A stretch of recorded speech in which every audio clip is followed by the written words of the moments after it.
clearing out a spot for my king chair, and I'm going to make another one and a little table for the back here. Everything is to fix it up.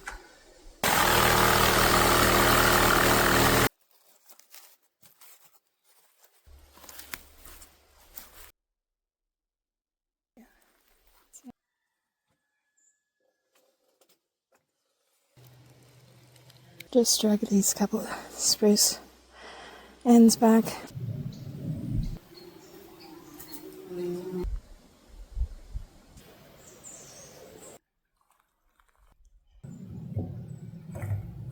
So cool. Let's get on to the next thing.